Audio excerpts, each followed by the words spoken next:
Hey there. Did you attend 10X GrowthCon, Grant Cardone's big event that he held over at the Miami Marlins Stadium? Well, my name is Kevin from Maximizing E-Commerce. I help people build e-commerce businesses that they can be proud of. In this video, I'm going to share with you my thoughts, both positive and things that I would change. I mean, overall, my experience is positive. And before I get into that, I just want to say, I'm all about attend live events.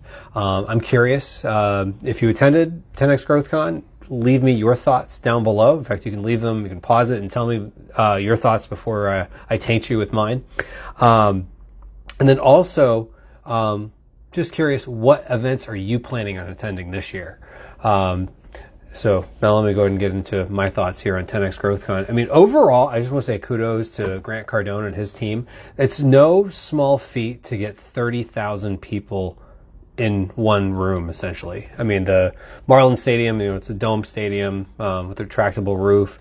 So it's essentially one big room.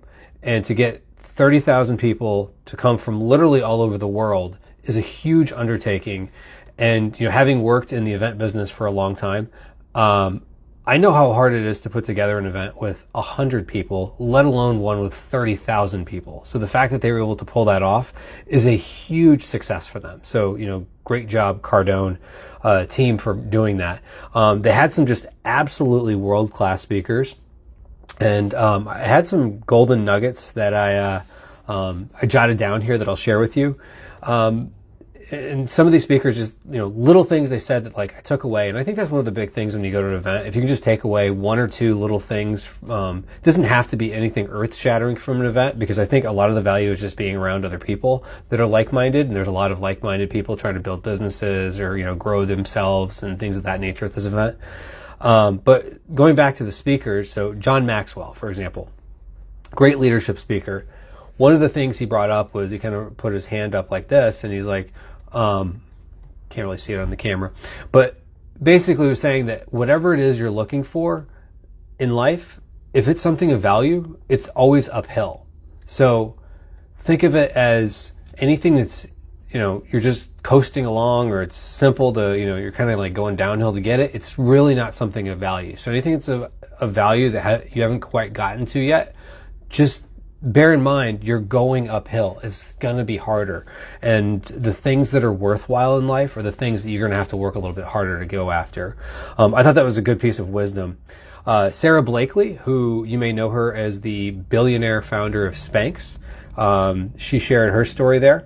And one of the things that she talked about was that even as a billionaire, someone who has a huge successful brand, and e-commerce entrepreneurs are trying to build brands, but she's definitely gotten into the retail space and done very well at it.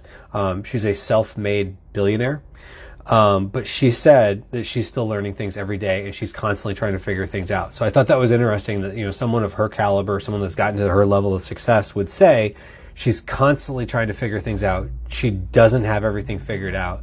And I think that's actually what she was saying, was that was part of her success, was that she was willing to go from understanding she didn't have everything figured out at the time, but she would figure it out. And that kind of attitude of, I may not know everything I need to know, but I'm going to figure out whatever I need to figure out along the way, was crucial in her success. On the subject of intellectual property, Damon John, who you know from Shark Tank, the people's shark, so to speak. I love hearing him talk. He's a really good speaker. I've listened to a couple of his audiobooks. But one of the things he talked about was that patents are really expensive and they're almost impossible to defend.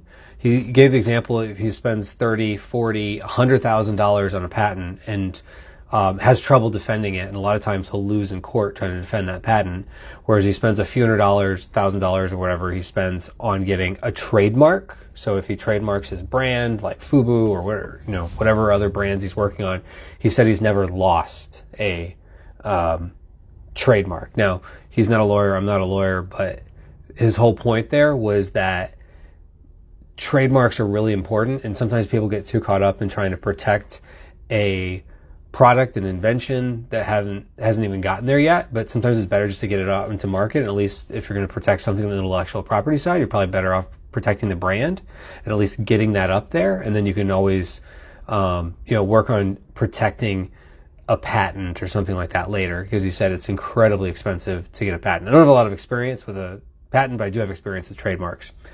Jesse Itzler, who's actually Sarah Blakely's husband, and if you're not familiar with him, his name's not quite as big as a lot of the other people that were there, but he's also very successful. He was a rapper. He had a song called Shake It Like a White Girl back in the 90s. I don't even remember that song, and I'm kind of a 90s music aficionado. But he founded a couple of major things, like he had something called Marquis Jet, which he sold to, I believe it was NetJets. Berkshire Hathaway company now, I believe is what it is. And then he also started a coconut water company that's gotten to be pretty successful. And he's a part owner of the NBA Atlanta Hawks. So he's a really interesting guy. If you ever get a chance to hear him talk, he's got a lot of enthusiasm, and he has this kind of, for lack of a better word, boyish curiosity. It was just kind of like he just tells a story about like he started the jet company. It was just like, yeah, I just was on a jet. It was like, this is cool. Let's start a jet company.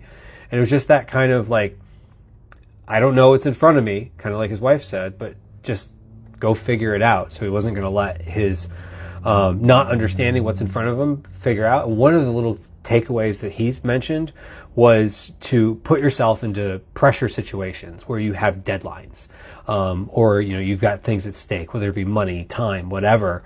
And sometimes we let ourselves off the hook of like, oh, I have a goal, but I won't work too hard at it, or if I don't meet that deadline, it's no big deal. But he said the more you can like force yourself in that pressure, it's kind of like coal becoming a diamond.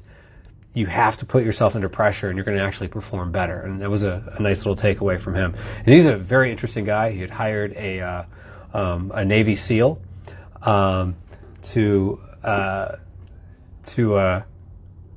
live at his house for a year to train him, and that was kind of an interesting thing.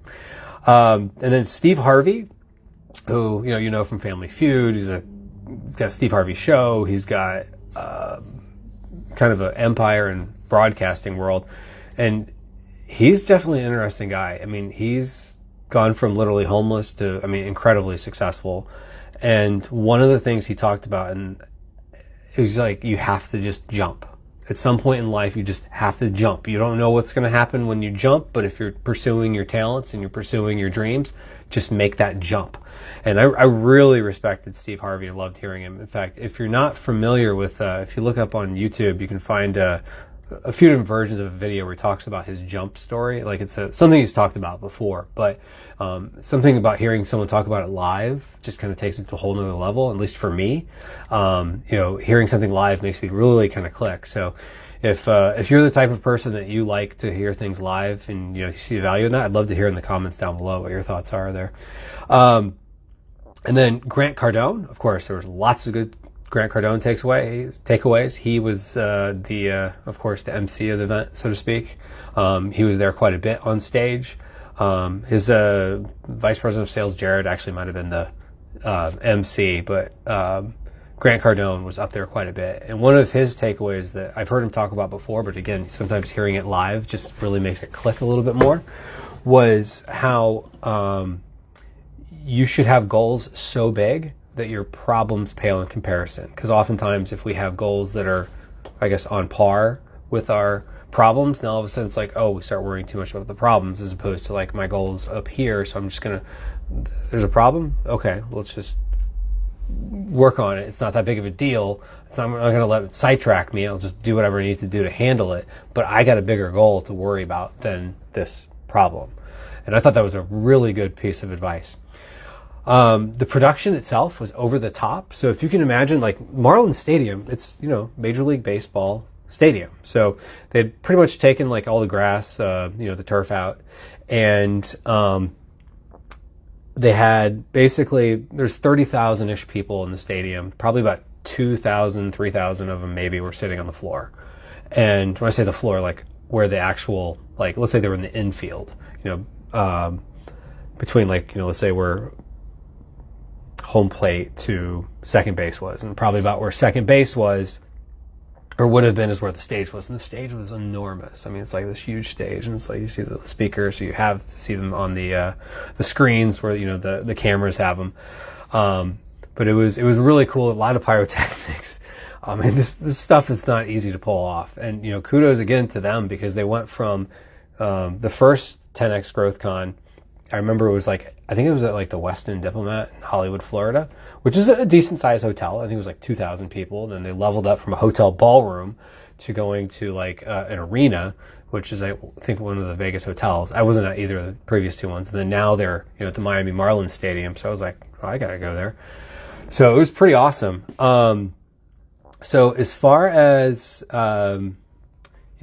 in general, the things I liked was that, when you have an event, there's really good energy when, you have people that, come together and they're doing, everyone has similar goals. Now, similar goals is in entrepreneurship, selling, personal development. There's a lot of different segments there.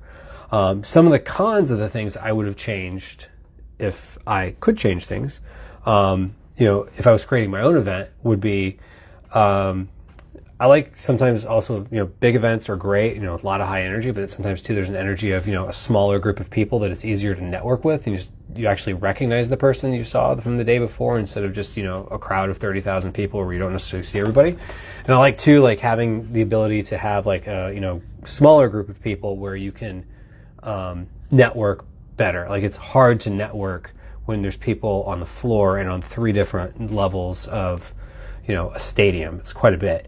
And then also, it was all different broad walks of life, which is great. And I think it's good to compare notes with people doing different things. But it's also great to, people that are all doing the same thing you're doing.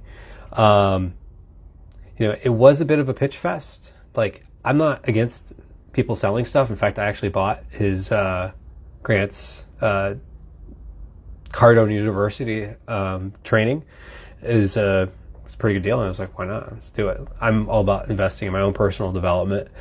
But sometimes it's nice to just be at an event and not wonder, okay, what's coming next? And sometimes I like hearing the pitches, though, too. I mean, I'm not totally against it, but it's, but it was almost every speaker, one after another. I don't know. It's just a different vibe of the event. Again, it's not a bad thing. I'm not complaining about it, but it would be something I would change a bit. And then, when it's in a baseball stadium, again, it's so big, it's so spread out. So it's, again, hard to see people from time to time. Now, the cons, I would say, aren't huge thing. Oh, one other con, this is kind of nitpicky, but a lot of people did complain about this. And this was the fact that it's in a dome stadium, so the sound's bouncing around quite a bit, especially the first day. The sound was atrocious. You really had to listen hard to try to hear the speaker. And I would definitely have changed that if I was them. And kudos to them. They did change it. So they had the roof retracted a little bit, not all the way, maybe 10% of the way retracted. And there was this big wall, window wall that they were able to open up. So that let a lot of the sound out. So it wasn't just bouncing around inside of basically a tin can. But, that's something that made it a little bit hard to hear people from time to time. But overall, again, it was a great event. I really enjoyed it. I had a great experience. I would recommend it to other people. Now, you may be saying, but what if you could change some things? Would you do it? Now, the good news is I do get to do that. So my buddy Scott Volker and I were planning an event. I'm just swiping something there on my screen. We are planning an event, and the good news is that we are going to be at the Fort Worth Hilton. And a lot of the things that I would have changed about 10X Growth Con, I already am working on an event in September at the Hilton in Fort Worth to make. It's going to be for e-commerce brand owners, about 200 people, good intimate setting in a hotel that we specifically picked out where we thought it was laid out well for networking and people getting to know one another. So if you're interested, depending on when you're watching this, we still have tickets available. If you can go to brandacceleratorlive.com, and as of the time I'm recording it, we still have a limited number of the tickets available at about 50% off for early bird. So go check it out. But in general, thank you for watching this video. If you enjoyed it, please give a thumbs up, and I'd love to hear your comments down below what you thought. Thanks. Take care. Have a great day.